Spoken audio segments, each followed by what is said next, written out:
vsem skupaj. Danes bomo zopet govorili o umetni inteligenci. To bo neko nadaljevanje tistega predavanja, ki je bil decembra, tukaj, ki je imel Sašo Lorenc. No, dovolite, da predstavim današnjega predavatelja. Matjaž Gams, profesor doktor računalništva, je specializiran za področje umetne inteligence, na katerem deluje že 50 let. Je vodja agentne skupine, bil je vodja odseka za inteligentne sisteme, član znanstvenega sveta inštituta Jožef Stefan, ter soustanovitelj Slovenskega društva za umetno inteligenco, Društva za kognitivno znanost, Slovenskega tehnično-naravoslovnega društva, Slovenskega računalniškega društva, največje mednarodnega združenja z področja računalništva in Inženirske akademije Slovenije. Druge zakonsko ustanovljene Inženirske akademije v Sloveniji, poleg tega je predstavnik za umetno inteligenco v Evropskem združenju, to je Mednarodna zveza za obdelavo informacij, in bil državni svetnik za raziskovalno dejavnost. V svoji karieri je učil na 10 fakultetah, tudi v Nemčiji, in je član uredniških odborov 10 tujih revij. Sodeloval je pri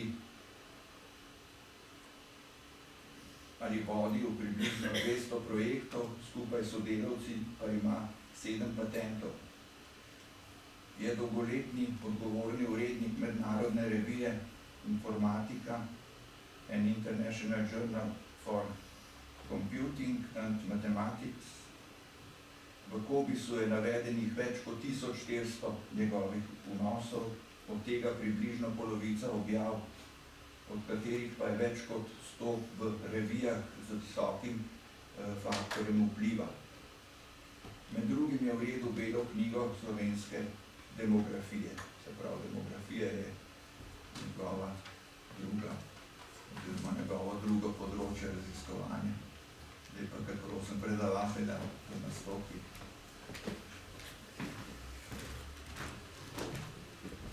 Hvala lepa, vsem lep pozdrav. Moram reči, da je velika čast zame in zadovoljstvo, da lahko predavam tukaj v vaši izbrani druščini. Slovenska matica je ena izmed najbolj osnovnih vizivnih tkiv Slovenije, slovenske kulture, in je to res veselje biti pri vas.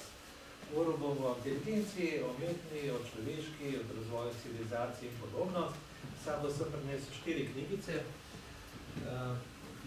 To so poljubne knjigice. Prva je Slovenci izumirajo.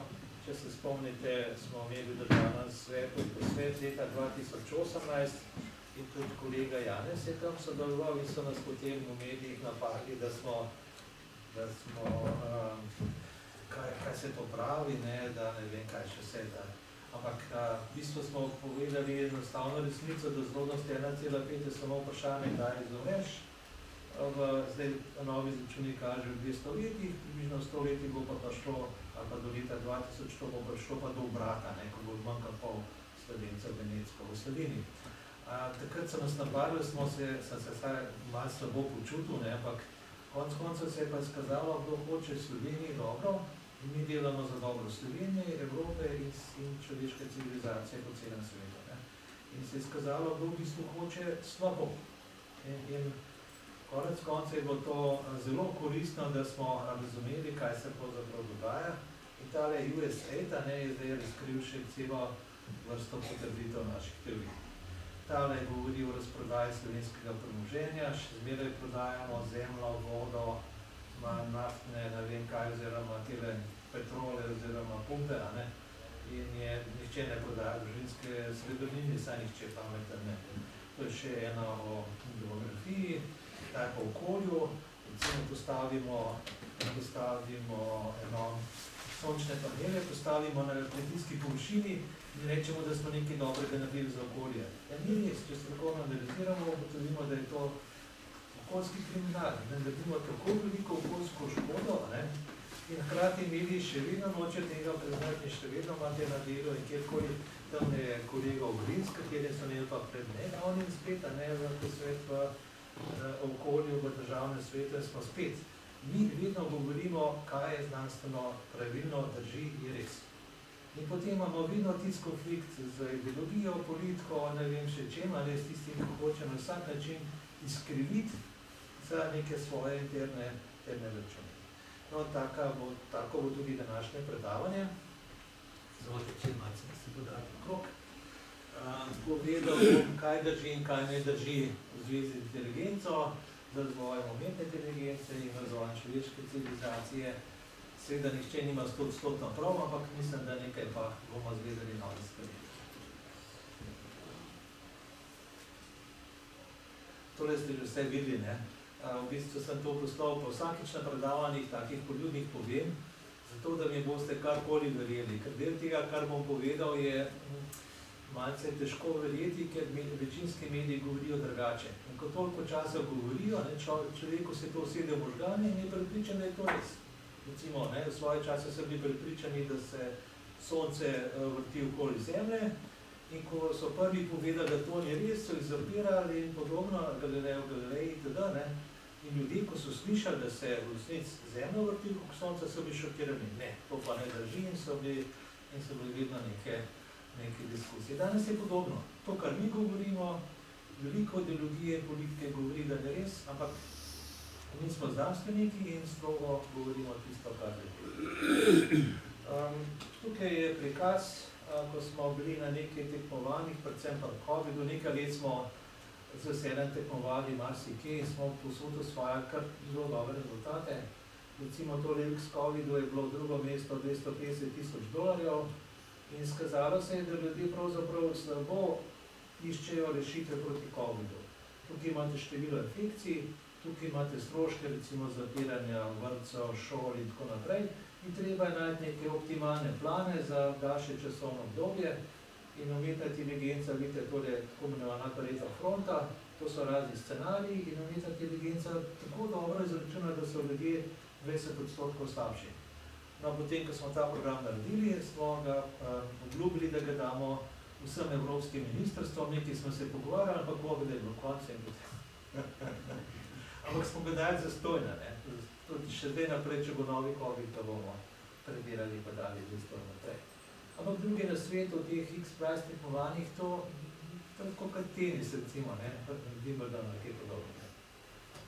No, tukaj smo dobili prvo pa drugo mesto na tekmovanju Sasek Huawei, to je Huawei, rečemo slovensko včasih, ker so nam dovolili, da damo eno rešitev z globokimi nevronskimi mrežami, pa eno brez, pa smo pa dobili dve mesti.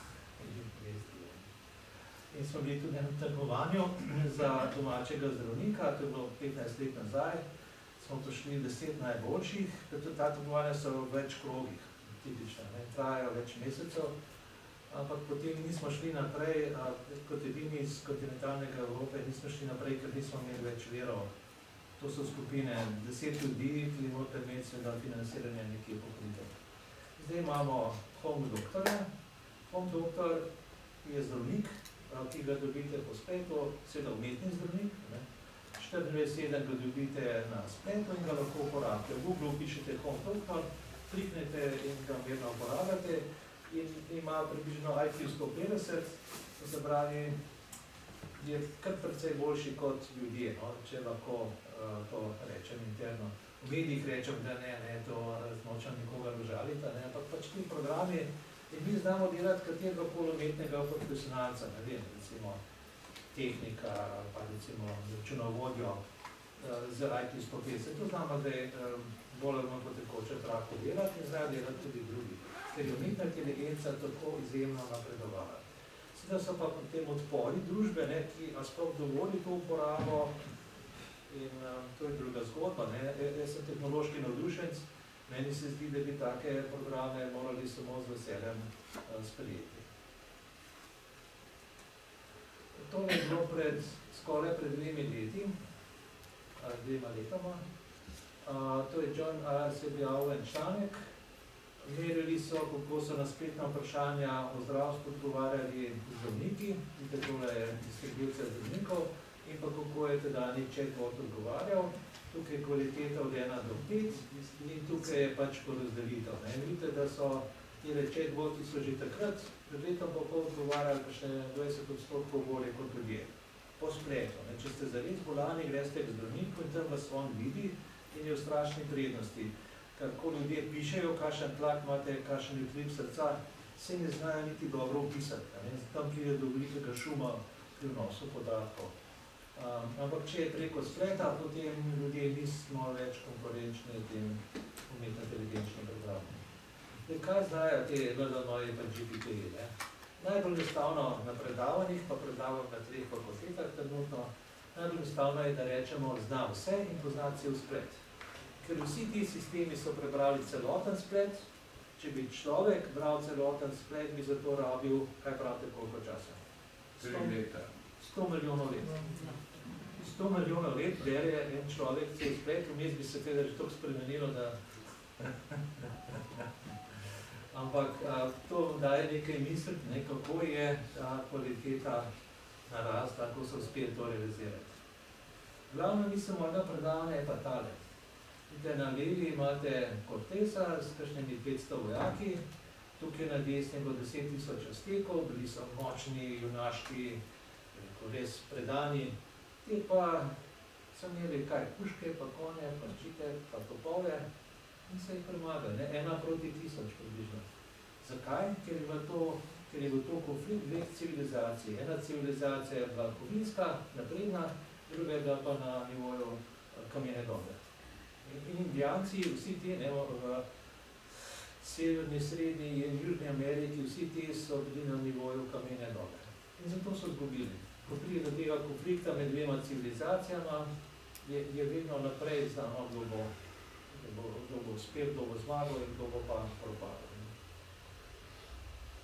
Je pa res, da pa imamo pa eno zelo dobro osnovo, v obliki nekih pravil, ki jim rečemo pravila informacijske družbe.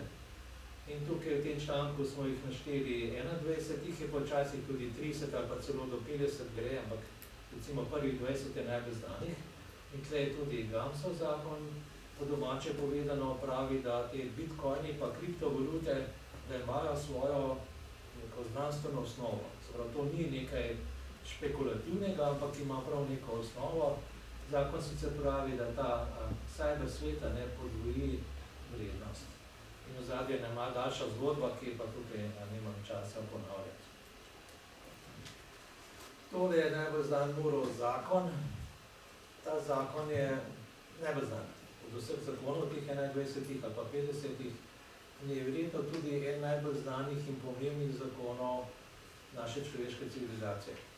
Kaj pa sprašujem, kdo med vami, kaj je že slišal, kdo ga pozna, sem imel, da redko kdaj, da ga več kot pol ljudi pozna. Pravi, da se na 2 leti se kapaciteta ali pa sposobnost računalnikov, mobitelov in drugih elektronskih naprav podvoji. Približno podvoji približno 2 letih. To je eksponentna rast, krat 2, krat 2, krat 2. In če bi jo risali normalno, bi dobili tako krivuljo.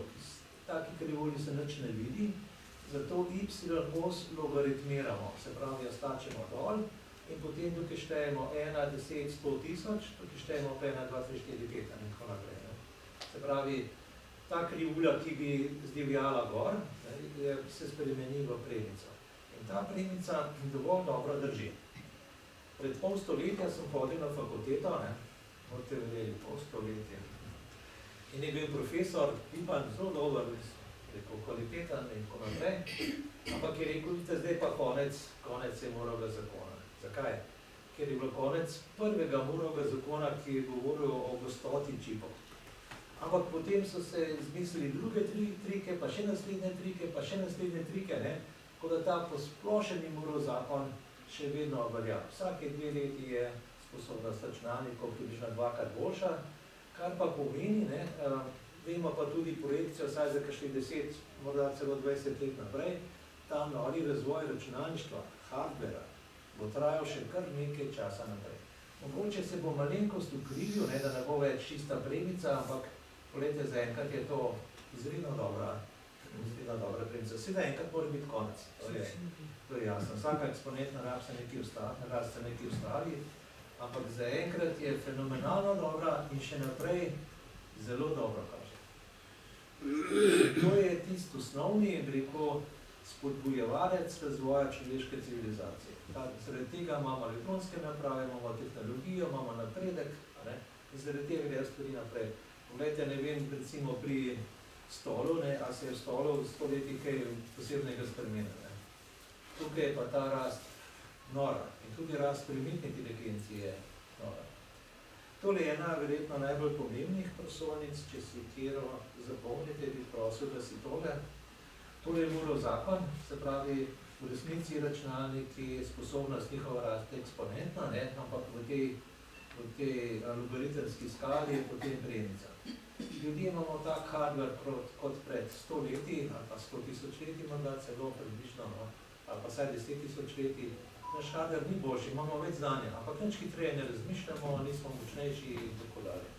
To naredimo vodoravno črto, kar se tiče naših sposobnosti računanja. Zaradi tega nas na čedalje več področjih računalniki prehitevajo, recimo v igrah itd., ampak ko pa mi porabljamo računalnik, je pa naša sposobnost reševanja eksponentov raste. To je key point, se pravi, evo, naš hardware je tak, ampak če pa uporabljamo računalnike, pa so pa to naše sposobnosti. Razvoj umetne inteligence, to je to odliče spode, in je vprašanje, kdaj bo dosegel superinteligenco, kdaj bo inteligenca praktično posod boljša, kot so inteligenca, kot smo ljudje. In ve se za nekaj predpogojev, ena je tudi ta tako imenovana generalna umetna inteligenca, in ta je šla tako počasi naprej, da so rekli, to pa še 100 let, če ste delali projekcije naprej. Ampak potem se je zgodil tukaj en preskok, ta preskok se je tukaj pojavil z LLM-ji, z GPT-4, in zdaj se pa pojavlja še tretji veliki preskok. Poglejmo, mogoče še tole, Elon Musk je že tukaj rekel, ko se bo umetna inteligenca sama učila, oziroma obnavljala, poboljševala, na osnovi tega časa tukaj, ko je Google DeepMind začel reševati igrice, je rekel, takrat nas bo prehitela. To je primer okrog leta 2015. Recimo, da ste se učili šaha, dali ste osnovna pravila igre in dva programa sta se učila tako, da ste igrala med seboj. Pa je izgubil, pa ste se naučila, tako ne smem igrati, pa spet, tako ne smem igrati. In potem so se naučili tako, da so igrali šah, seveda neprimerno boljše kot ljudje. Tukaj so se sami agenti naučili skrivati, spet so imeli tabula rasa znanja, samo kakšni so fizikalni zakoni, in na podoben način recimo lahko upišete dinozaura in se dinozaur nauči hoditi. Samo poveste mu, katere kostima, kje so mišice prepete in zna hoditi in teči in lahko zračunate, kako hitro teče itd. Skratka, že tedaj, pred kar lepim časom, 10 let nazaj, se je to en preskok zgodil. No, če zdaj gledamo, recimo, Humanity Last Exam, to je en izmed kar težkih testov, veliko je teh benchmark, tako imenovanih benchmark testov. In tukaj je GPT-4o, tukaj je Grok 2, no zdaj že trojka. In vidite, ta dosti težek test so pred nekaj meseci reševali takole, in se je pojavil Open Deep Research, ki ima 26,6%, v primerjavi s 3,3%. Tukaj vidite nekako, kako hitro je šel razvoj naprej in kakšen nor skok se je zgodil zadnje 3 mesece. Zadnje 3 mesece se je zgodil tretji veliki skok, če se spomnite tiste pribudi. Razvoj se pospešuje. Se pravi, po teh 4 podobnih je prišel DeepSeek, kitajski, ki je 20krat manjši. 20krat manjši. Zdaj, 2 tedna nazaj je prišel Q, ki gre na navaden PC. Meno navaden PC je približno tako močan kot DeepSeek, malce šibkejši, ampak. A ni to noro? Tukaj imate super računalnike, GPT-4o, tukaj gre na en zelo velik strežnik, recimo, tukaj gre pa že kar na PC. Kaj se dogaja? In zdaj je prišel ven še Manus, če ste že slišali te izraze, če ne, morda se tako zapomnite, ki je prvi tak še kar dober agent, boljši kot klop, klop je bil te še najbolj agentski. No in te razvoj O3 mini high, vedno ko uporabljate recimo tudi DeepSeek, ga vedno s maksimalnimi parametri poženite, ker je razlika v kvaliteti kar opazna. Kaj se dogaja zdaj? Recimo, kaj se je zgodilo v zadnjih par tednov? Samo v zadnjih par tednov. Tukaj je izšel sistem za govor, ki posnema katerikoli govor, samo date mu 10 sekund posnetka, včasih tudi 5, ampak potem znam govoriti s tistim glasom in tako intonacijo, tako da naročite več. Če se kdo spomni tistega filma, kakšnega science fiction filma, kjer pride kakšen robot, fantastičen, vse zna, in zna tudi takoj govor razunim, na tak način govor, da ga naročite več tistega, ki ga posnema, to se je zgodilo. Zdaj imate program, pejte gor, dajte mu posnetek in bo govoril z vašim glasom, tako da ga ne bo nihče govoril. Mislim, da je tale tudi open source.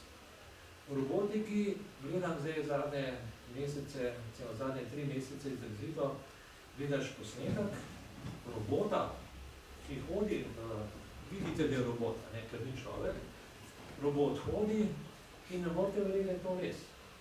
In opazujete, a po tleh se kaj premakne, se kaj pozna, ker recimo z roko udarja se miza zagunca, takih stvari še opazite, da je res živo. Kakšen nori napredek so naredili roboti in to kitajski. To, kar se dogaja, v tehle je kar ena kitajska generacija. Kitajska zdaj, da prevzema marsikaterem pogledu tehnološko fronto in se z Ameriko čisto enakovredno ali pa so bolje neverjetno kosa. Potem znajo na nove načine dajo delati pesmi znajo delati, videe znajo delati in če že uporabljate in dajte vse. Se pravi, vedno imate zastonske verzije, Groka 3, Gemini in tako naprej. Greste na Google, jih odprete v okenčku in pokličite enega, drugega, tretjega in to je tisto, kar se najbolj splača. Lahko se tudi na enega navadite, ampak bolje je imeti jih celko podprtih, ker zastonj tipično vsak govori recimo 10 vprašanj na dan. Gremo dalje.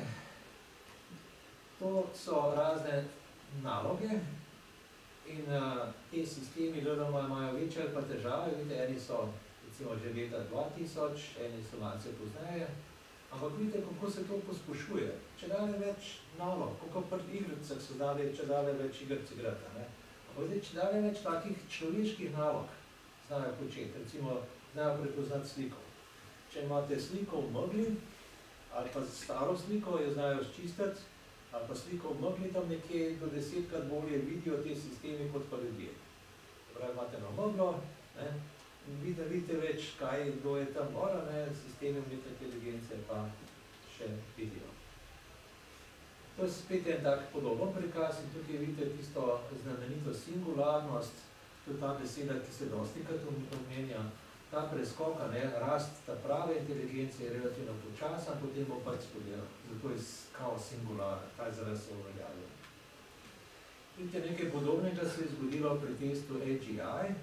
To se pravi, AGI je tak test umetne inteligence, ki pa testira, če imate generalno inteligenco. Se pravi, inteligence je 30 vrst, ampak tukaj nas zanima, če imate generalno inteligenco, tista, ki je predpogoj za superinteligenco. In tukaj vidite, kako je šlo počasi, GPT-4, to je bilo tam, ko so se štirke pojavili, je bil res preboja, je bil tukaj na par odstotkih, tukaj je O1, tukaj gore pa O3. In O3, pogledajte, že rešuje tako dobro kot človek. Ampak, a vidite to krivuljo? A ni to nekaj norga? Ne normalnega, Tukaj, ko se pogovarjamo o superinteligenci, začetka se spomnite prva stran je pa, to bo čez 100 leta, Potem so rekli, še par mesecev nazaj so rekli, mogoče čez kakšnih 10 let, zdaj pa rečem mogoče čez 2 leti. To ta krivulja kaže, Ampak razvoj se pospešuje in če dalje hitreje prihajajo, če dalje bolj sposobni sistemi, in recimo mi, ali pa jaz, ki sem pionir v Sloveniji pa v tem delu Evrope, moram reči, da vse smo to napovedovali. 20 let govorimo, da bo do tega prišlo, ampak zdaj se pa ta revolucija, ta fenomenalno se dogaja pred našimi očmi, ljudje se pa tega ne zavedajo. Ne. To so tisti 3 koraki. Zdaj bomo malce preskočili na princip mnogoterega znanja, zakaj je to moje največje odkritje, pa ljudje nekako ne vejo. Brok sicer ve, pa vsi tele sistemi vejo. Mogoče Janez ve, se še kaj spomniš? Nač. No, gre za to, to pravi Brok, pač, po greško, lahko bi tudi po slovensko. Ampak na osnovi tega mnogoterega znanja, recimo, smo tudi na tekmovanjih zmagovali, ker je bil naš sistem mnogoter, njihov je bil pa enotera, je zmagal. Prej sva debatirala, se pravi, če imate več sistemov, pa jih pametno skombinirate skupaj, boste pobrali dobre lastnosti enega, drugega, tretjega sistema, potem ne bo noben sistem več kot dober, kot ta molica sistemov. To je po domače povedan, tak genetični princip, in ki ga potem v praksi moraš pa nekako ugotoviti, na kakšen tretji kombinirati skupaj. Vsak problem je malce svoj. No, to je tudi ena knjiga objavljena, tukaj sta 2 Turingova stroja, ki je prikaz, se pravi, ni več en sam, ampak je vsaj dvojnost, še bolje, če je večnost. In potem se napravila, če jih je več, koliko več, kakšne lastnosti morajo imeti, da dobiš res dobre rezultate s kombinacijo. To je kombinacija s Heisenbergovim principom nedoločljivosti, oziroma tem Schrödingerjevo mačko, če hočete. No, potem, ker je to princip, je malce filozofski, tudi Einsteinov princip relativnosti ima neke, je princip, ni ta pravi zakon. In pravi tudi to, da je vesolje veliko. Ker po domače, princip mnogoterega znanja pravi, da so vse stvari, da je vseh stvari veliko. Kaj se je, recimo, če greste v Ameriko, pa srečate, recimo, kje razvoja zločina za Ameriko? Bizona. Bizona, pa vidite enega, potem sklepate, da jih je več. No, mi vidimo eno civilizacijo in zato sklepamo, da jih je več. Ne vemo, kje v naši galaksiji izgledate, ampak pač nekje v vesolju so po tem principom še druge človeške, oziroma pač tretje civilizacije in podobno je z vesolji. Ta princip mnogoterega znanja je povsem skladen z eno fizikalno teorijo, ki pravi, da vesolja nastajajo in pa zginevajo. Zdaj, a to drži, ne vem, če bomo kdaj spet dokazati, ampak zanimivo, kakšne posledice se daj z enega principa vam potegniti.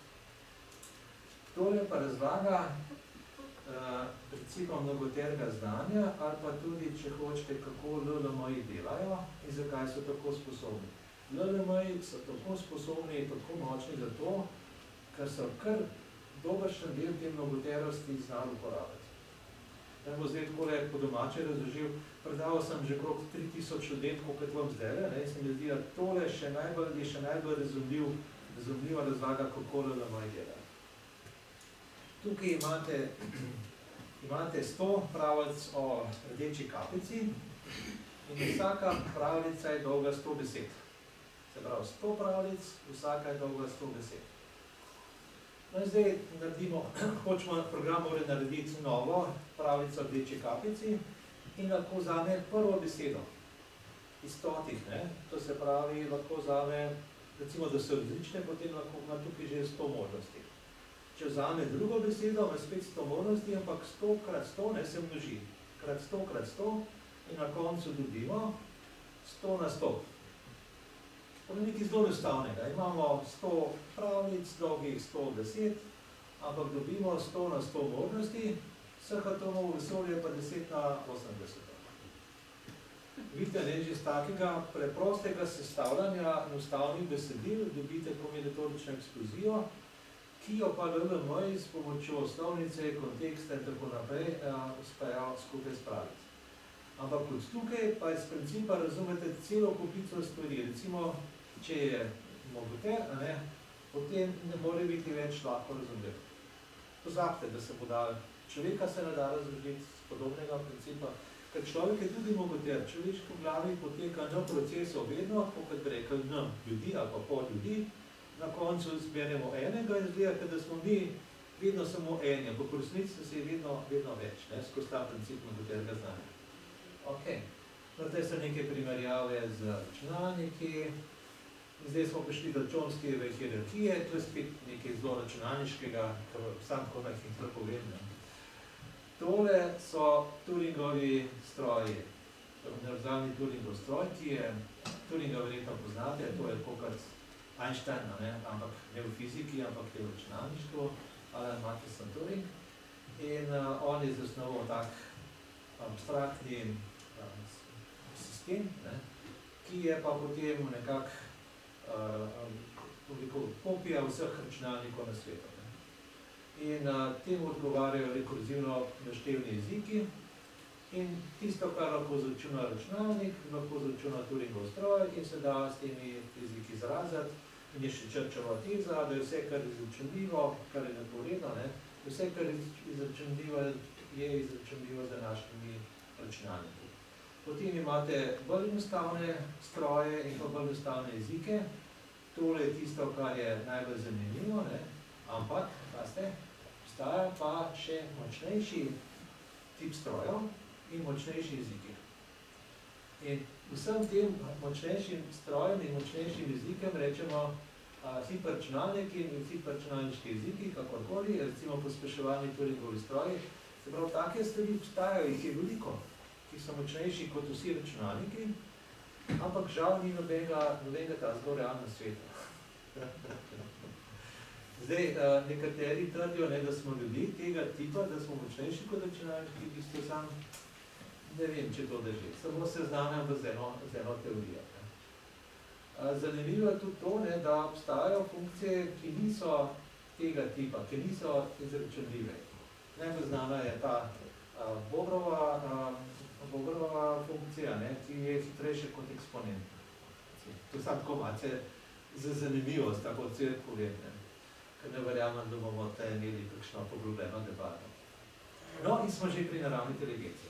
Se pravi, metainteligenca nora, razvoj se pospešuje in ta hip so faze enega eksplodiranja. To ni z danes na jutri, ampak recimo z meseca v mesec se dogaja nor razvoj, ki ga sploh ne sledimo več. Vsak teden se pojavi nov sistem, komi še boleže, kjer sistemi so res najbolj moderni ta hip. In če pa pogledamo ljudi, vidimo, da smo pa še bolj komplicirani.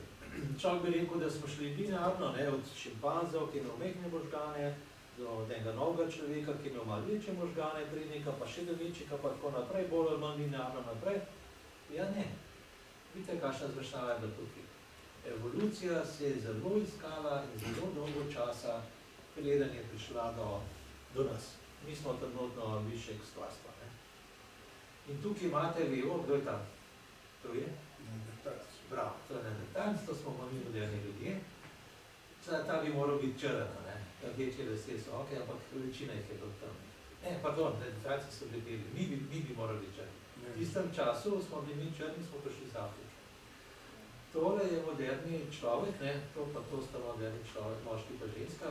Tole je pa Homo floresiensis, ki naj bi izumrl kakšne 10.000 let nazaj, to tik pred zdajci, zgodovinsko gledano. No in če gremo pogledati zadnjih 100.000 let, je bilo tam 7 vrst ljudi, ki jih je živelo na Zemlji. In Homo sapiens, to smo mi moderni ljudje, Homo neandertalci, so živeli od 400.000 do 40.000 let nazaj in tako dalje. Prav, cela zmešnjava, zadnjih 100.000 let, kar ni nič v zgodovini, pa cela zmešnjava ljudi. In pred 50.000 leti, se pravi natančno 50.000 let nazaj, je živelo 5 človeških vrst hkrati. Od neandertalcev smo podedovali svetlo polt, svetle lase, svetle oči, velik nos in tako dalje. Čeprav imamo danes samo nekaj odstotkov, to je na 20 mestih na naše kode in je v resnici ni prav, če rečemo, da smo ničeli pa neandertalce, ampak smo se mi moderni ljudje skrižali z njimi in potem je verjetno naša DNK potem naprej večinsko modernega človeka. Ampak definitivno je tle prišlo do križanja. Obstaja tudi pra Eva in pra Adam, se pravi, če nazaj zavrtimo te genetske mutacije, DNK, mimo, da je bila Eva približno 200 let nazaj, ne?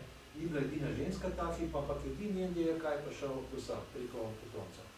In podobno pri Adamu, zanimiv, da nima ta iste letnice. Naivno je pa misli, da se razvoj človeštva ustavil. Mi gremo naprej. Iz naših podvrst na svetu bodo pa treba nove vrste, in podvrste.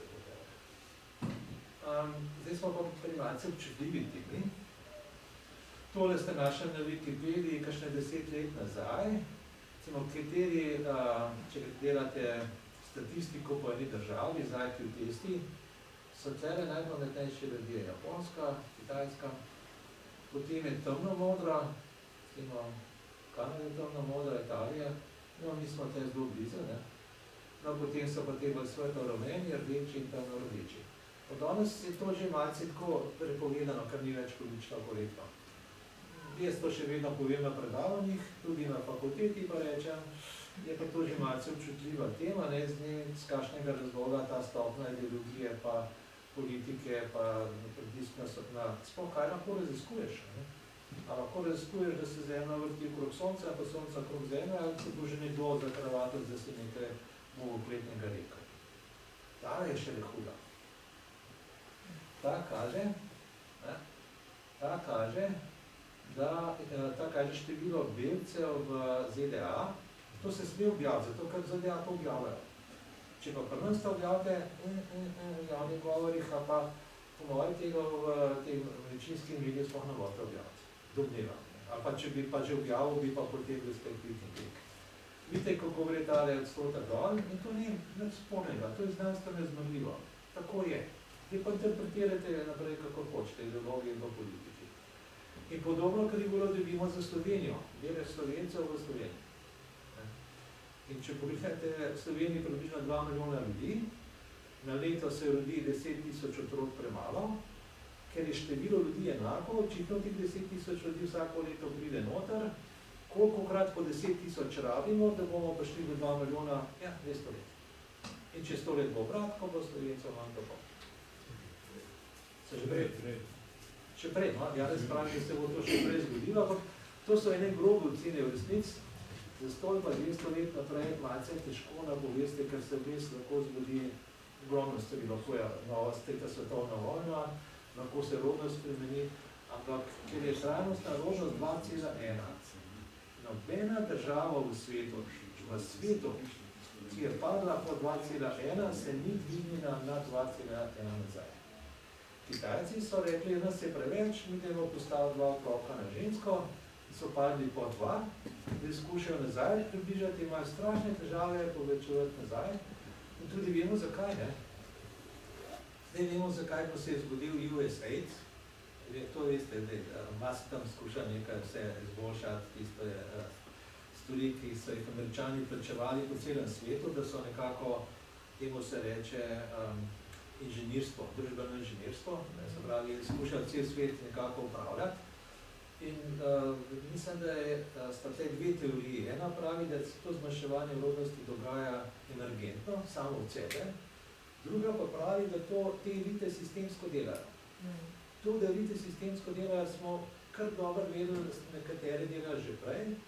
Zdaj, ko se je pa zgodil USAID, pa objavljajo, kaj vse so financirali, ne? Vidite, da je šel kar precejšen del tega denarja za to, da bi vplivali na ljudi, da ne bi imeli več otrok. In posledica tega je, da bodo mali evropski narodi v 200 letih izumrli. Se pravi, to je kolateralna škoda za vidite, kolateralna škoda, zato da bo cel planet ostal znotraj meja. Zdaj sta pa spet dve osnovne ideje, ne? Ena je ta, ki jo zagovarjam sam, pa tudi Musk, in je bom pozneje pokazal, to je treba iti na druge planete in da ni važno, če smo zdaj res zmanjšali rodnost pa tako naprej. Ne, rodnost je treba ostati, to ni tega dvoma, da ne more kar naprej v neskončnosti, ampak naše analize kaže, da je daleč pomembneje, da gremo čim prej na Mars in na druge planete. No, vrnimo se malce nazaj na inteligenco, to tudi sem že imeli prej v debati. Tukaj imamo tisto malce ponestavljeno sliko, ne, kako gre kar linearno, če dalje bolj pametnih In tudi tukaj vidite, kako je šlo od začetka zelo počasi, potem je pa to zelo hitro poskočilo naprej. Ne. Tukaj so bili pogoji za umetno inteligenco preslabi. Prav ni bilo inteligenca, ne, ki slučajno se pri eni vrste ljudi pojavila, ni bila evolucijsko uspešna. Ko so se pa pojavila orodja, od tukaj naprej je pa večja inteligenca zelo uspešna. In danes tisti ljudje, ki so bolj inteligentni, imajo boljši standard, manj so zaprti, imajo vse bolje, ne, statistično gledano.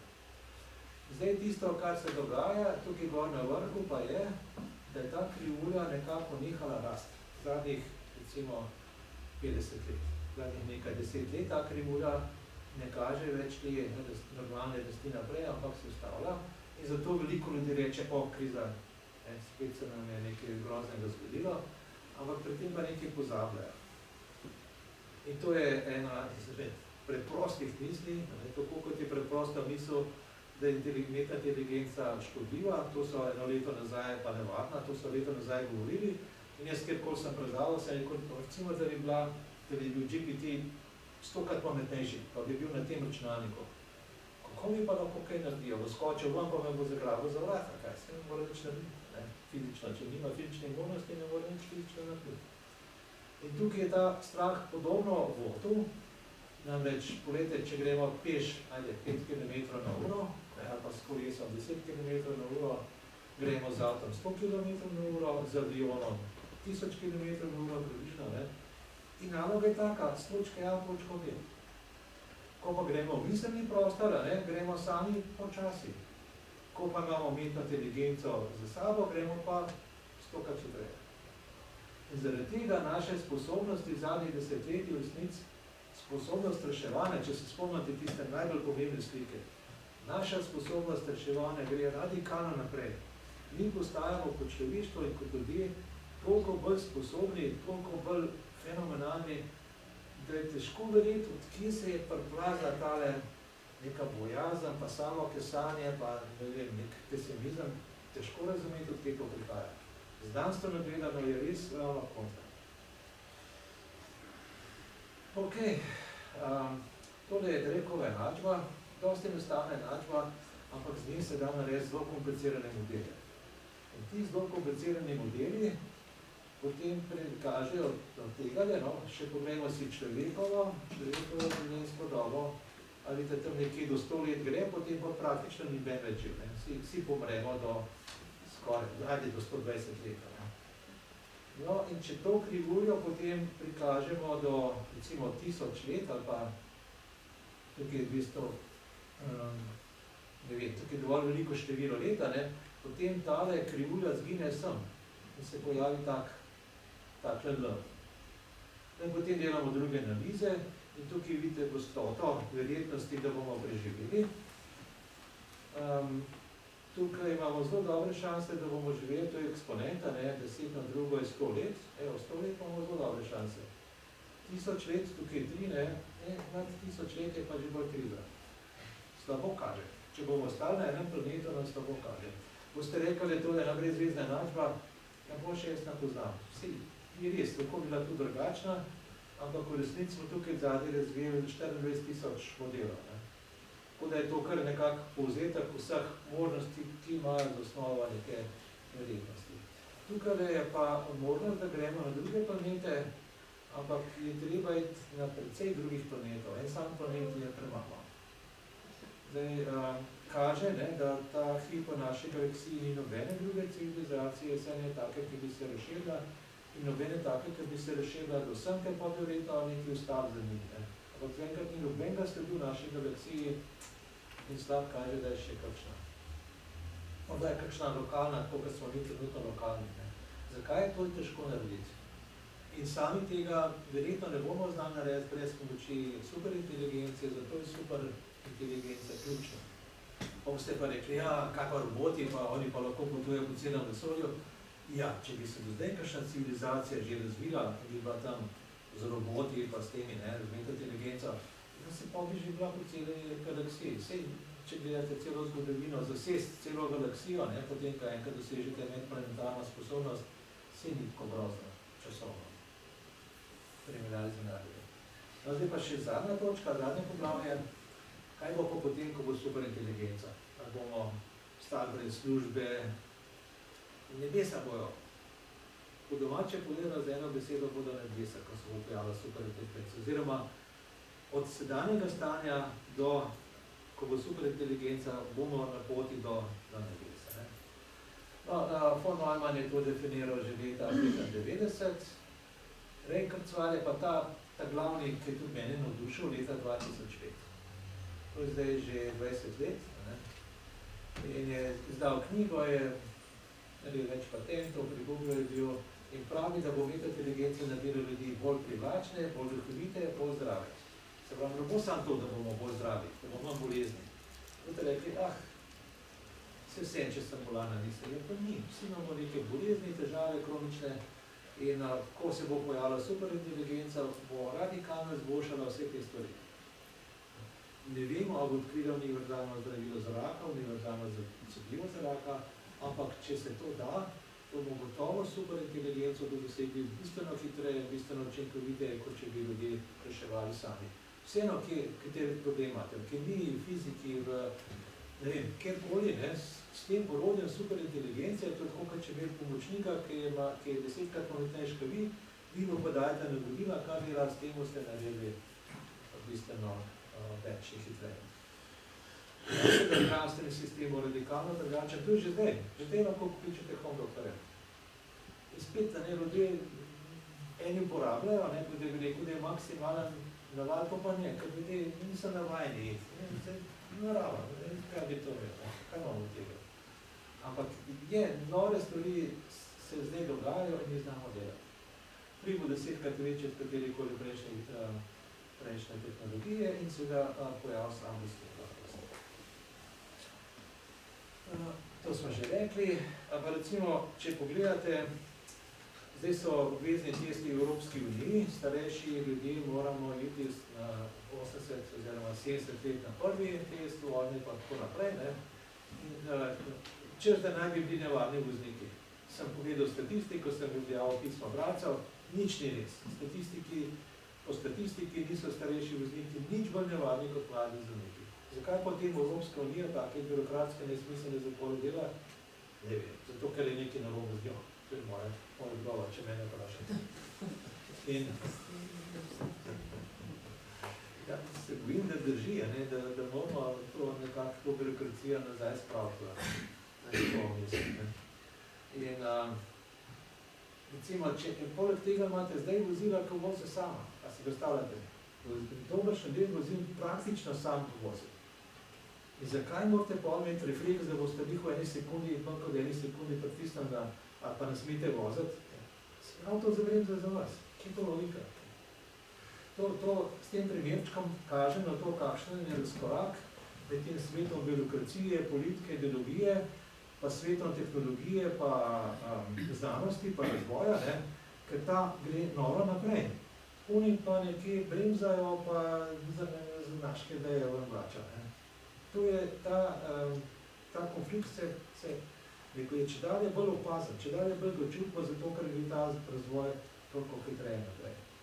Seveda, ne je govore na smrtnosti, jaz to sicer ne verjamem, verjetno bojo te telemere zadržali, tako da se bo dal bistveno povečati življenjsko dobo, ne vem, za nekaj 10 let najprej, potem pa še kaj več. In to je veliko idej in možnosti, kako naj bi to naredili.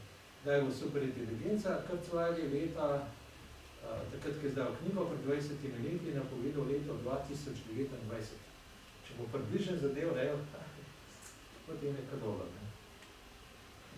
Še kaj, potem je ta Bostrovova knjiga, on je malce filozof, pa je malce govoril o teh nevarnostih, kaj bo to, tudi oblike superinteligence, hitrostna, kolektivna, kakovostna, ni je mogoče popolnoma nadzorati, kar ne drži. In strah je bo to. No, res pa to, da je boljše, da jih je več kot pa ena. In da je treba imeti do nek konstruktivno odnos. Se pravi, nekaj zanimivih idej je zagotovo imel. V zaključku, še pred pol leta ali pa enim letom, ko sem to predaval, sem rekel, da so tako kot eni otroci, kot eni LLM-ji, tako kot eni dijaki, ki grejo po poti proti superinteligenci, ampak pač jim še veliko manjka. No, danes govorim, da so študenti. So študenti na poti do superinteligence in da grejo čedalje hitreje naprej. Mi imamo to srečo, da se to dogaja zdaj. A veste, kakšne srečneži smo? Stavlja se, da bi živeli v srednjem veku, ali pa ne vem kje, ali pa pred 10 leti. Zdaj, kljub temu, da je toliko enega jamranja, ne vem odkje, pa ne vem zakaj, ne, smo v najbolj zanimivem, najbolj dinamičnem, najbolj perspektivnem obdobju človeštva do sedaj. Definitivno drži. Porabite jih več ur na dan, seveda, če ste računalničarji ali kaj podobnega, v nekaj letih bodo prispevali 10% svetovnega GDP in so to ogromne možnosti za aplikacije. Ampak tisto, kar je ključno, poglejte, če bi znal pisati fenomenalne pesmi, pa če bi znal pisati fenomenalne spise, pa če bi znal pesmi, kot pisenco, fenomenalno muziko komponirati, pa če bi znal delati fenomenalne videe, pa še kaj tazga, vse tisto, kar umetna inteligenca zna, a ne bi takega človeka občudovali. Zakaj potem ne občudujemo umetna inteligenca? Umetna inteligenca bi morali občudovati. To je nekaj tako fenomenalnega, pa tako hitro napreduje, da res, ko to opazuješ, kako to raste, kako je kvalitetno, kako to sposobno. In zato tale znak tukaj na koncu. Moj odnos do umetne inteligence je tak odnos, da celega človeštva bi moral biti umetna inteligenca. Zato, ker če se spomnite, koliko časa bomo živeli, če ne bomo šli na druge planete, in bo to zelo težko. Ko govorim s kolegi fiziki in marsikdo reče, trenutno sploh ni šans, da bi šli na druge planete izven našega Sonča. Pa bo treba iti, ne samo Mars, tudi po urnem modelu bo treba iti celo ven, kar je pa bistveno težje narediti. In je to naš pravzaprav edini potencialni rešitev. Če kdo misli, da nas bodo naše politike rešili, ampak jaz bi raje stavil na umetno inteligenco. Ok, hvala lepa.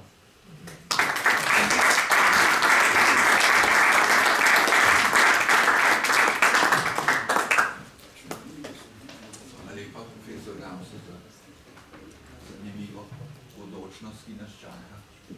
Bi pa prosim za vprašanje.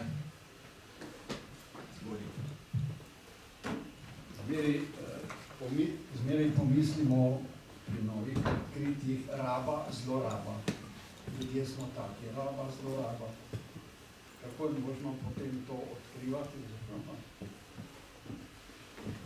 Če pogledate lopato, lopato lahko uporabite tako, da nekaj naredite na vrtu, lahko pa nekoga mahnete s to lopato. Ali pa recimo, ko vedete traktor, je to neprimerno bolje kot z lopato obdelovati, ampak lahko se pa zaletite in imate nesreča. In je neka minimalna stopnja pameti je potrebna, ker vsako orodje je močnejše, bolj napredno, moramo biti tudi mi ljudje malo močnejši, malo bolj napredni, ampak skladno s tistimi diagrami, ki sem jih kazal, to pozitivno vpliva na naše možgane in na naš razvoj.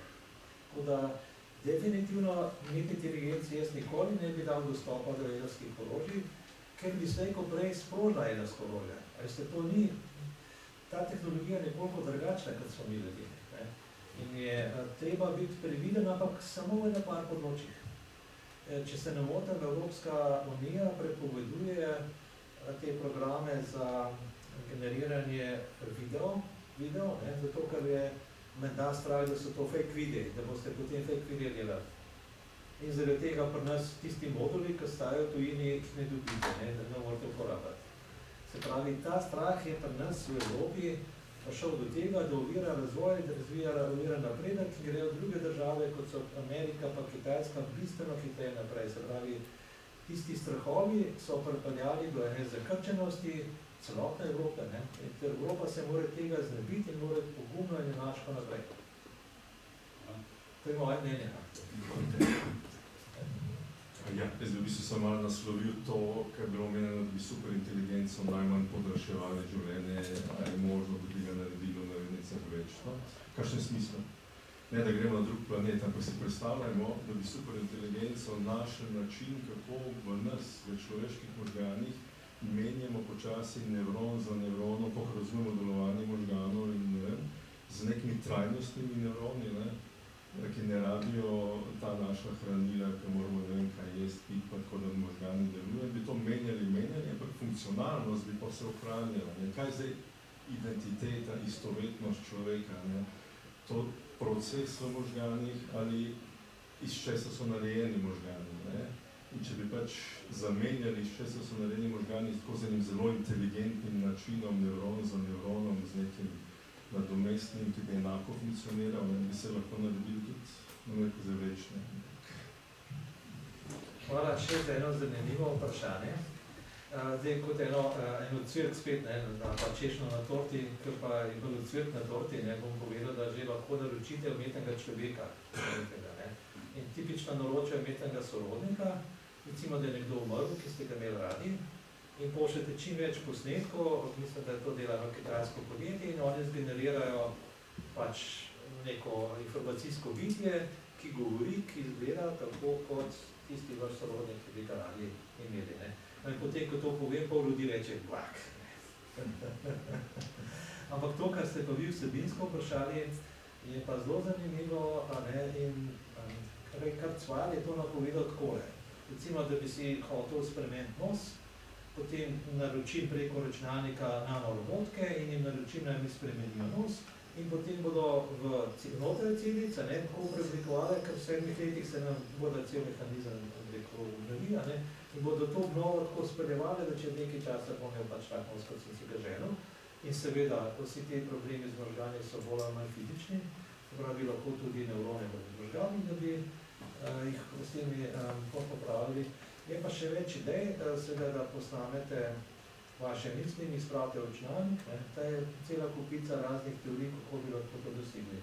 Tisto, kar pa zdaj prihaja, je pa zdravilo ne samo za Alzheimerja, ki ima veliko stranskih problemov, ampak je tudi zdravilo za starost, ki vam ustavi to krašanje tistih polimerov, kako se reče? Telomerov, telomerov, se pravi, vi imate eno svojo špakco življenja, nitko življenja, to so včasih govorili, in ko vam tista nitka prije dovolj dol, je konca.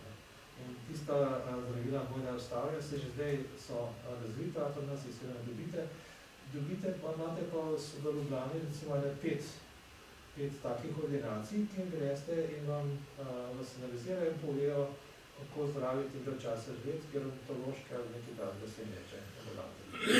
To se splača obiskati na starejše nekaj. Še kakšno vprašanje? Halo? Gregor Težak. Jaz bi to vprašanje že mogoče na to temo prej, ko smo ga že imela, oziroma se na gospoda navezal, se pravi to dvojstvo lopate, da trenutko rečem, se pravi vsak od nas, če nas percepiramo kot leva pa desna možganska hemisfera, ima v resnici dva nasprotja znotraj sebe. Imate pa en jezik, kar pomeni v resnici, da se znotraj tega, ko je vaša misel oblikovana kot dvojstvo, ko gre ven iz vas, gre v resnici v enojstvo ven iz vas. Se pravi, vi zdaj na nek način ste primorani se odločiti za eno možgansko hemisfero ali pa za drugo, da lahko to govorite. Kar pomeni, da v resnici v tem trenutku, ko jaz zdaj govorim, delam neprestano 50% napake, ker te druge ne morem povedati.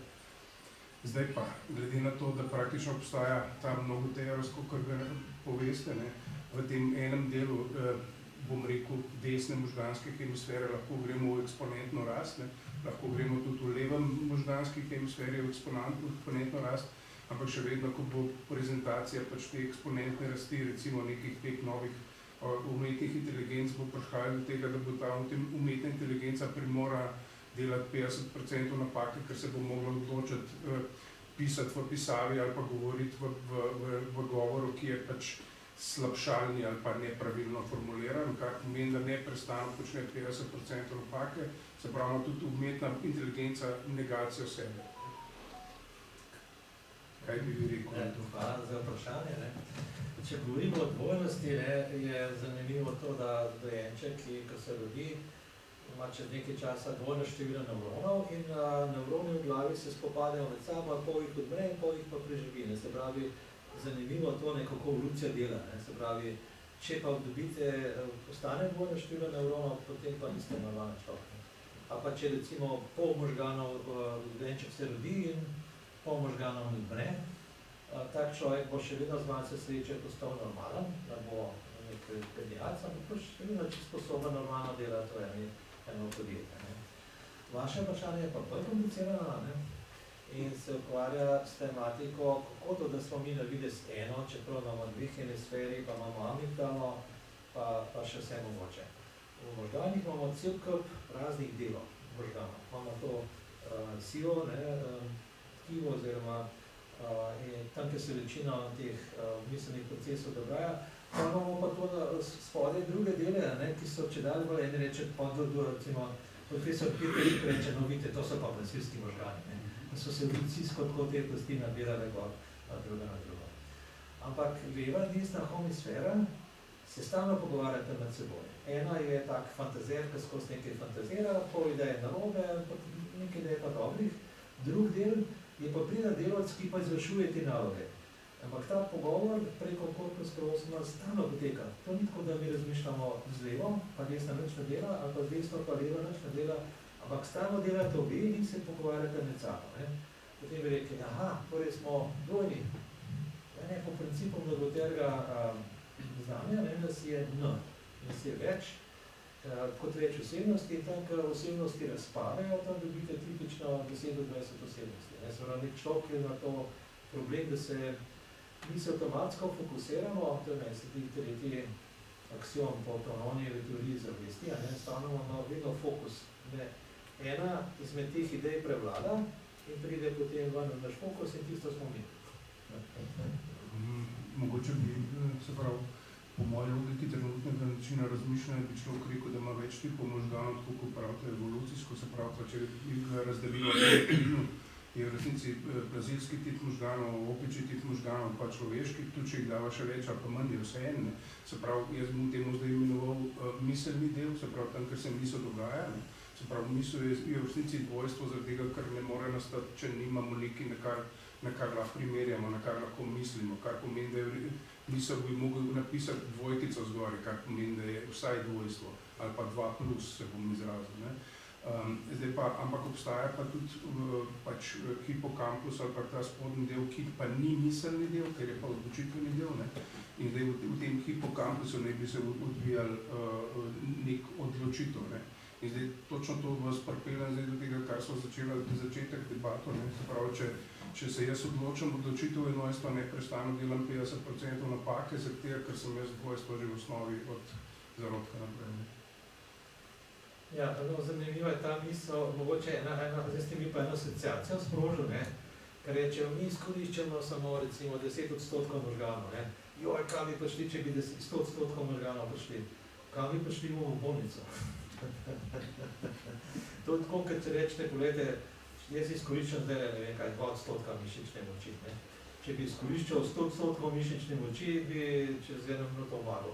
In če bi bilo minuto bilo pa mrtvo, bi pa nezavesten in vedno odpravil. Se pravi, to je, te procesi v realnosti pač so kot so in čeprav jaz nisem tukaj strokovnjak za te človeške zadeve, ko me bolj zanima inteligenca, kako funkcionira inteligenca pri ljudeh in pa kako funkcionira pri te inteligenci. In pri ljudeh je zanimivo, kako to poteka individualno in pa na področju civilizacije. Kaj se dogaja med neandertalci pa med modernimi ljudmi?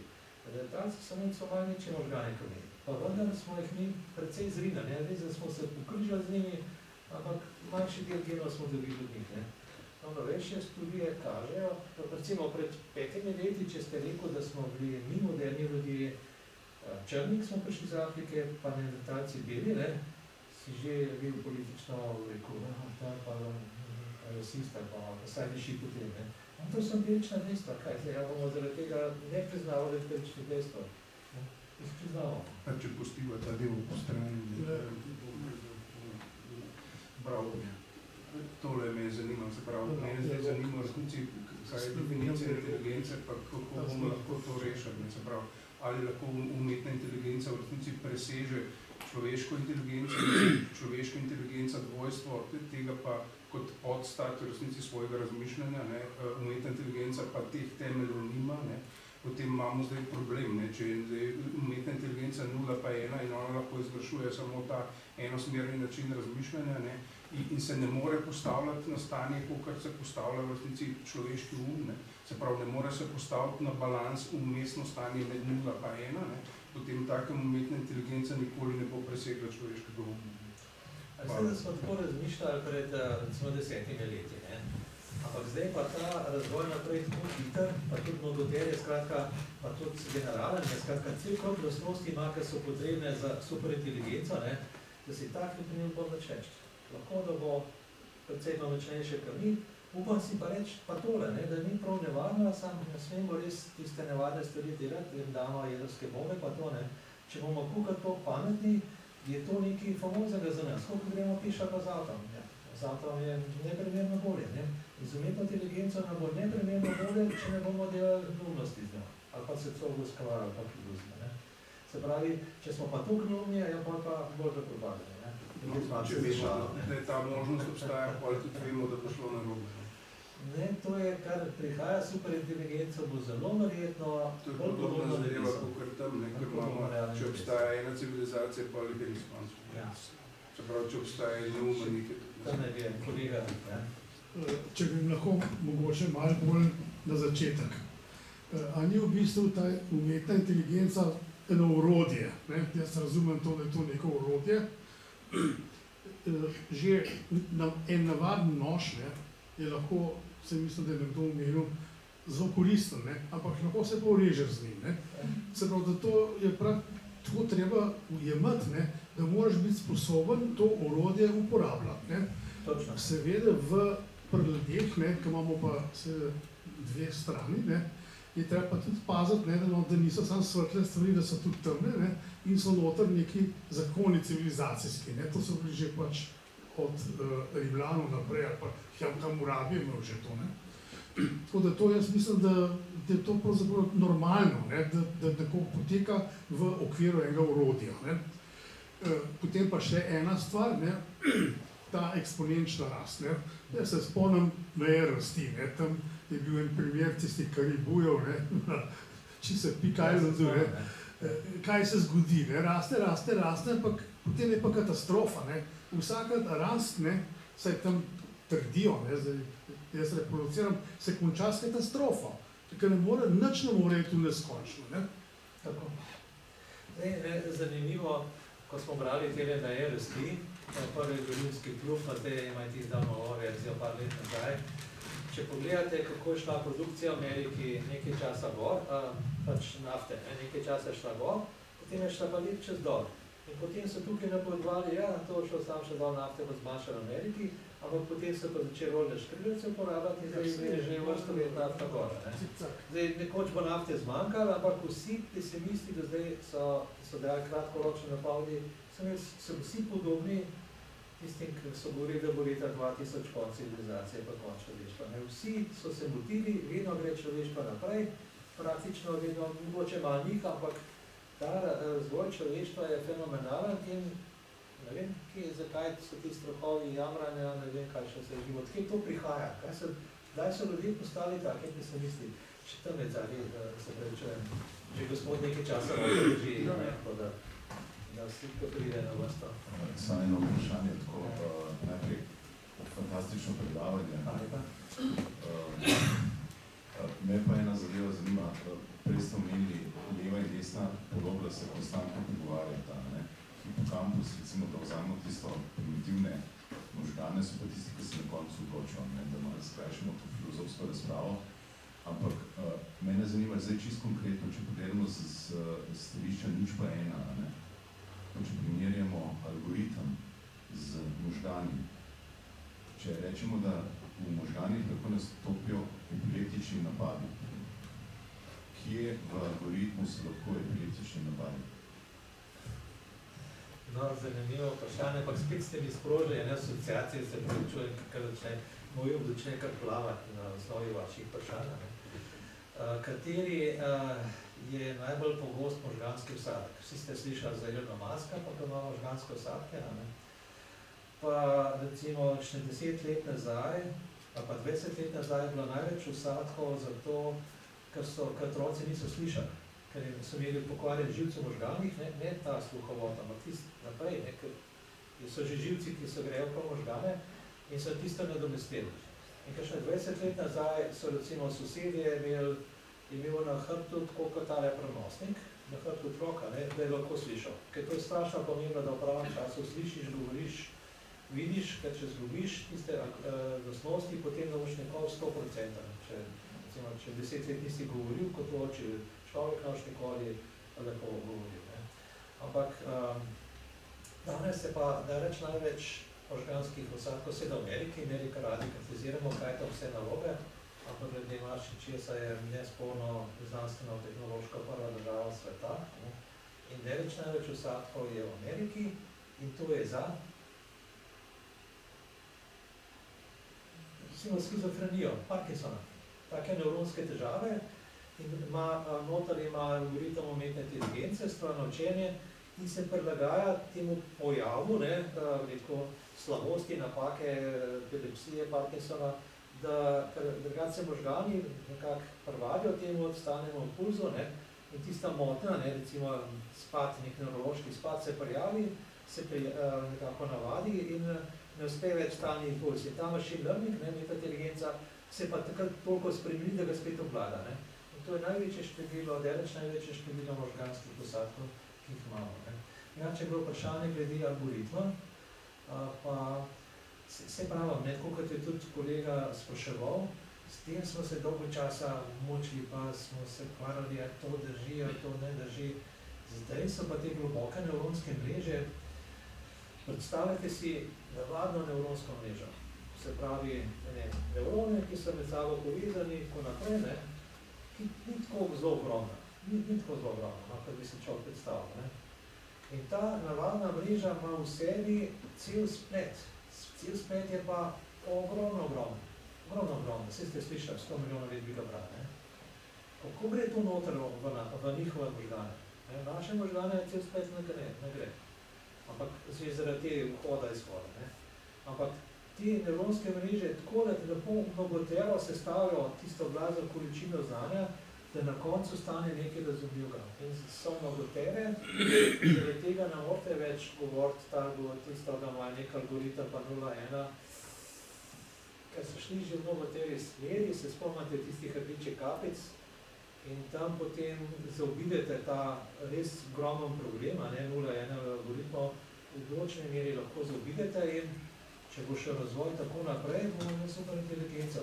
Še nekaj pri superinteligenci, ne? Če je to človek, lastnosti človeka, ne vem, zavest pa tako naprej, pa hitrost računanja, ne? Je zdaj približno takole. Pri računanju ne vem, kaj so naši računalniki pri tem. In to se dviguje, ampak tle pri zavesti je pa bojo dolg časa še rabili. Na tem področju nevrhunskih človeških lastnosti bojo imeli težave. Kakorkoli bodo računalniško, takrat bodo do nekega vpliva prišlo to, kar ste zdaj omenila. Ne? Ampak v lanu bo pa tako ta rasta, ne, pa neverjetno fascinantna, fenomenalna in jaz sam uživam, ker se to dogaja. In tisti, ki skrbimo za človeško civilizacijo, ne, samo upamo, da se bo to zgodilo čim prej, ker ne bo vsem toliko bolje. Ko mislimo in verjamemo. Mi, ki se ukvarjamo 50 let za umetno inteligenco, pa 20 let za inteligenco.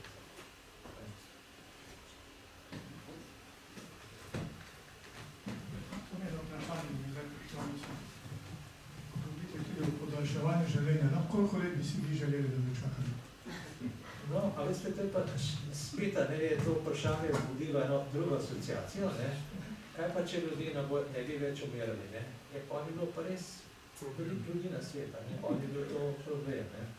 Ampak koliko let bi se želo, ne vem. Konc koncev, zakaj pa ne neskončno let življenja, še posebej, če vprašate mene osebno, ne? Če bi postal nematerialen, dualizem poznate, ne? Telo pa to je ločeno, ne? Če bi postal bolj umočen in bi šel v računalnik, pa malo skakal v mreži, pa bi se preselil v enega drugega človeka, na mlado telo, kaj pa narobe z neskončnostjo? Jaz sem morilcev vprašal. Jaz sem samo spomnil na slovenski pregovor, če bi ljudje ne mrli, bi svet podrli. Ja. Vidite, kaj je ljudska modrost?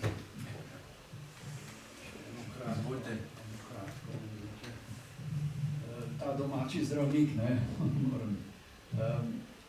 imamo materialni svet, pa ta, recimo, svet, ne, recimo, da je nema Dojaniče, Proma, Habzer, ne, pa podobno.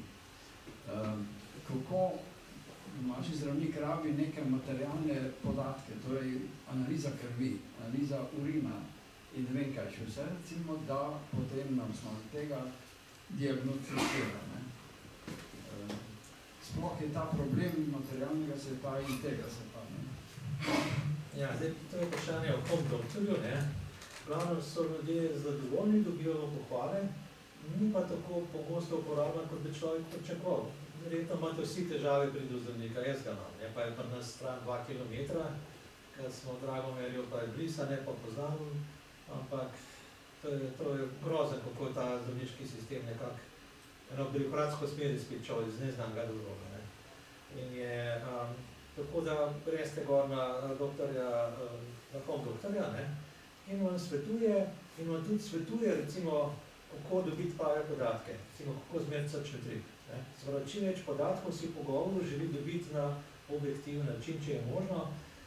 Seveda je vprašanje tisti, ker smo imeli Bimijab Skoti, se pravi, pred 15 leti smo imeli domačega zdravnika, ki naj bi bil podoben Star Treku, če se spomnite tistega filma znanstveno-fantastičnega, ki ima tako mehno napravco, pa je vse zdravniške probleme reševal, to je bila pač fantastika, ne. Ampak ta sistem mnogi ima danes okrog 20 senzorjev. Če znate te senzorje uporabiti, če si date gor aplikacijo za pritisk, če si date gor aplikacijo za utrip, če si date gor, seveda poprečen človek tega nima, ne? Ampak dobite lahko že veliko zelo dobrih podatkov. Običajno pa zadošča, da rečete, slabo se počuti, imam povišan utrip, ni treba točno številko, ne? In osnovi tega zdravnik, doktor jemlje GPT z osnovo in pa knjigo interne medicine, ki je na medicinski fakulteti in ta dva znanja skupaj kombinira in jih podaja potem človeku. Samo eno vprašanje. Zakaj imenujete izraz umetna inteligenca? Se to ne umetna, se izhaja iz človeške miselnosti in je sestavek, kot je že gospod omenil. To je samo orodje, ki nam pomaga pametno živeti, mislim, jaz. Ja, dve vprašanji sta se tukaj pojavili, ne. Prvo glede izraza. Alan Mattis Turing je leta 1950 definiral izraz strojna inteligenca, machine intelligence. Potem je prišel McCarthy, je imel eno konferenco in leta 1956 je ta izraz artificial intelligence zavladal celemu svetu in dolg časa so Britanci še imeli machine intelligence z Mikijem, ki je bil tudi na Štefanu, ampak potem jih pač so Američani povozili kot panovata, ne vse. Drugo vprašanje pa to je to orodje, lahko smatrate kot orodje, seveda orodje. Ampak po eni strani je boljše razmišljati, lažje delati z njim, če si ga predstavljate kot vašega osebnega pomočnika. To je vaš oseben asistent, tajnica, kakorkoli. Če ga ogovarjate na način kot bi človeka, lažje najdete kontakt. Če ga smatrate kot neumno orodje, se skaže, da ljudje potem ga ne znamo tako dobro uporabljati, znamo pa uporabljati tudi ljudi. Zaradi tega je boljše, da razmišljate o njem kot o nekem informacijskem umetnem pomočniku. Skaže se, da je to boljše. Koga imaš za sužno? Imaš pomočnike, ne? Zdaj, a je vaš pomočnik sužen, jaz nimam nikoli sužno za pomočnike. Vedno so asistenti, tajnice in podobno. Koliko takih pionirjev, kot ste vi, je treba vzgojiti v Sloveniji, da se bi poznala ta hitrost v razvoju? Zdaj, ta mlada generacija, sem več rosno vnut, ampak ta mlada generacija je bolj operativna kot sem sam. Jaz sem še taki bolj strateški vizionar, pa analizator, pa svetovalec, kar z leti, edina lastnost, ki z leti raste, je modrost. Ta modrost raste tam nekje do 80. leta, če ste zdravi, če nimate hujše bolezni. Recimo, mišice imajo največjo pri 19 letih mišična celica, možganska celica pri 11 je najhitrejša, skratka, tiste leta so že znane. Pa si. Govorili ste o tem razkraku med birokracijo in uporabo umetne inteligence. Nenazadnje tudi sami delujete na fakulteti, zakaj potem takem univerza uvaja oziroma podpira uvajanje recimo angleščine v izobraževalni sistem in ob tem seveda ne izrablja vseh možnosti, ki jih umetna inteligenca nudi. Zato se seveda dobivamo občutek oziroma vtis, da je tu zadaj seveda so drugi, morda tudi ideološki, družbeno-programski vplivi in da so ti orientirani izrazito globalistično, internacionalizirati torej posameznika in človeka in preko tega se seveda mi vzbuja tudi nek strah, o katerem niste nikoli govorili v tem predavanju danes, o možnosti vendarle zlorabe pri vnosu podatkov, na osnovi katerih umetna inteligenca sprejema odločitve in se niste dotaknili tudi vprašanja lastništva umetne inteligence, s katero se lahko vendarle tudi potem človek še vedno manipulira. Spet je bilo veliko zanimivih tem, ki ste jih omenili, ne vem, na koliko bom uspel odgovoriti. Glede lastništva, veste, da je Elon Musk, ki ima veliki zobnik, čeprav ima nori genij, ampak v redu, ne. To take ljudje morajo biti, ampak za človeštvo je naredil pa največ dobrega, v zadnjih 10 letih gotovo, je vedno vztrajno tem, da mora biti umetna inteligenca odprta, open source, odprtokodna. In zaradi tega je tudi nekajkrat tožil, tale OpenAI, če poznate, pa položi, pa omakne tožbo, pa tako naprej, zato ker ta podjetje pa s tem služi denar, ne. Ti Kitajci, ki delajo pa te nove sisteme, DeepSeek pa QQ, pa delajo to vse v bistvu odprtokodno, ne. In tudi Musk, ki je imel do zdaj Grok 3, ki je pač tudi v špici, ne, ki da je 5 sistemov v špici, tudi njihov, tudi Muskov sistem je zdaj pravi, da bo dal odprtokodno. Do zdaj je imel licenco, da bo pravi, da bo dal. Zakaj? Njegova teza, tle se sicer ne strinjava čisto. Od vsakem ljudem imaš neke razlike, ampak on pravi, da mora biti odprtokodno, da bomo preprečili nevarnost škodljive superinteligence. On pravi, da je superinteligenca dobra, ampak lahko je pa škodljiva varianta in tista je to, če bo nekdo jo zlorabil, mislim, da je bilo prej dejal, lahko se da zlorabite za vojno, pa karkoli, kot vsaka stvar. Zdaj, glede te ideologije pa angleščine, jaz sem vedno zagovarjal slovenščino tudi na fakulteti, ampak sem dostikrat v manjšini. Omenil sem že, da se je pa reduje sejcu pokazalo, kako Amerika in svetovne elite namenoma skušajo delati socialno inženirstvo nad celeno Evropo in celim svetom. In se to zdaj razkrinkalo. Prej so rekli, ja, to je neka teorija zarote, kar govorite. Pogledajte si, kaj so plačevali. In se vprašali, zakaj bi pa to plačevali? In če imate globalno tezo, da hočejo socialno inženirstvo zmanjšati rodnost, globalizem, to pomeni, da ni nacionalnih mej, da ukinete Slovenijo, druge države. Po moji teoriji je tam 10 razlogov za propad človeštva, en je globalizem. Kajti vsaka civilizacija ima svoj vzpon, stagnacija in propad. In ko bo recimo zahodna civilizacija začela škripati, bo pa Kitajska potegnila. Stališče človeštva je to važno. Če bo pa samo ena in bo tista škripnila, kdo bo pa potegnil. Se pravi, iz tega stališča te simulacije spet kažejo, da je globalizem za človeško civilizacijo slaba in da je tista ideja, da so vsi ljudje enaki slabo, ker mora biti neko tekmovanje, neko spodbujanje, da bomo res šli čim prej na druge planete. Ko kažejo naše analize.